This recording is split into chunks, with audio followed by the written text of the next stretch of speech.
एक जंगल किनारे घास के मैदान में एक सफेद रंग की बकरी अपने 7 बच्चों के साथ रहती थी।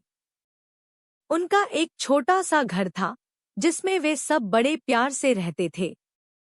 बकरी अपने बच्चों के खाने पीने की व्यवस्था करती और सातों बच्चे जंगल में खेलते, नाचते गाते, उछल कूद मचाते। उनके दिन बड़ी खुशी से गुजर रहे थे। एक दिन बकरी ने देखा कि जंगल से खतरनाक काला भेड़िया वहां आ गया है और उसके बच्चों को खाने की फिराक में है।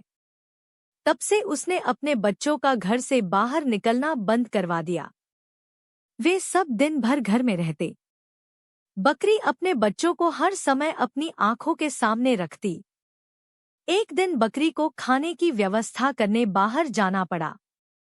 जाने से पहले उसने बच्चों को हिदायत दी, मेरे प्यारे बच्चों, घर से बाहर मत निकलना। खतरनाक भेड़िया आसपास ही घूम रहा है।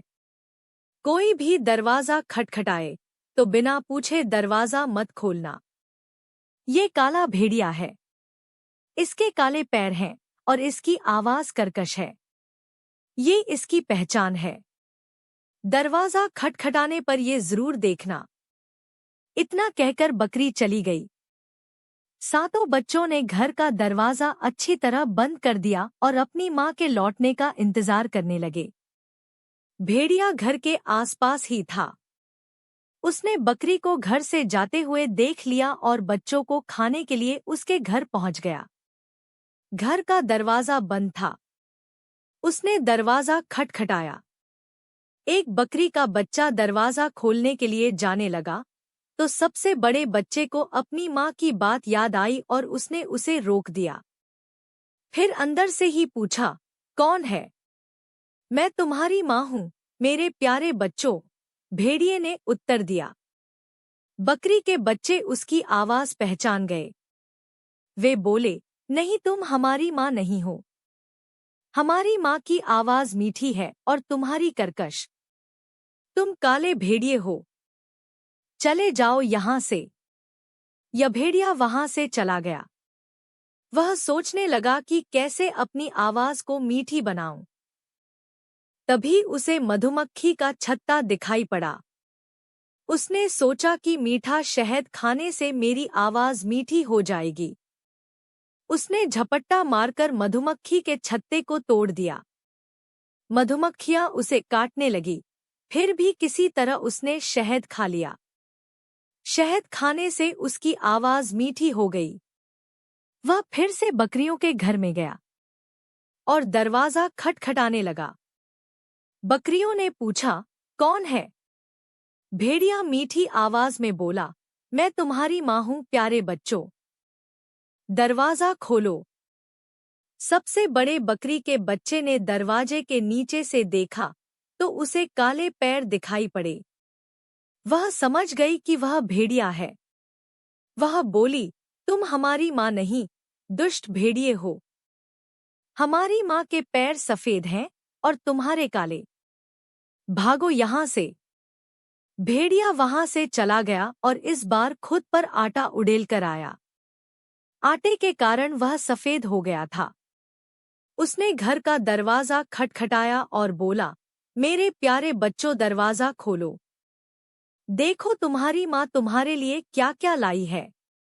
उसकी मीठी आवाज सुनने के बाद बकरियों ने दरवाजे के नीचे से उसके पैर देखे जो आटे के कारण सफेद हो गए थे।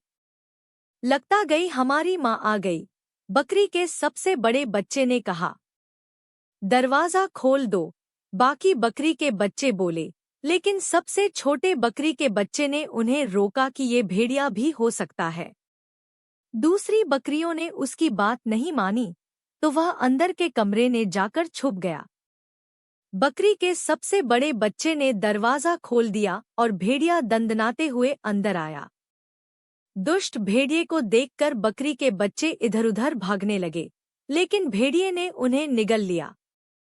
उसे याद ही नहीं था कि बकरी के 7 बच्चे हैं। इसलिए उसने सबसे बकरी के सबसे छोटे बच्चे को नहीं ढूंढा और चला गया। कुछ देर बाद बकरी वापस लौटी। घर का दरवाजा खुला देख उस शक हुआ। वह दौड़कर अंदर पहुंची तो उसे अपने बच्चे दिखाई नहीं पड़े। वह उन्हें इधर-उधर ढूंढने लगी। तब सबसे छोटा बच्चा बाहर निकला और अपनी माँ को सारी बात बताई।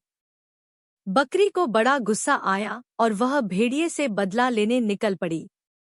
जंगल में जाने पर उसने देखा कि भेड़िया उसके बच्चों को खाकर एक पेड़ के नीचे आराम से सोया है।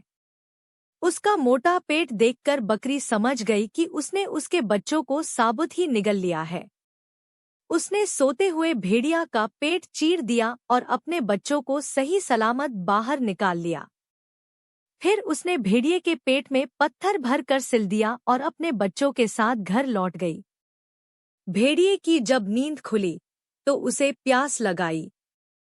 वह नदी की ओर जाने लगा। पत्थरों के वजन से उसे अपना पेट भारी महसूस हो रहा था और उसे चलने में कठिनाई हो रही थी। फिर भी वह किसी तरह चलकर नदी तक पहुंचा और झुककर पानी पीने लगा। लेकिन उसका पर फिसल गया। वह नदी में जा गिरा और पत्थरों के बोझ के कारण वह नदी के पानी में डूब गया। बकरी और उसके सातों बच्चे खुशी खुशी रहने लगे।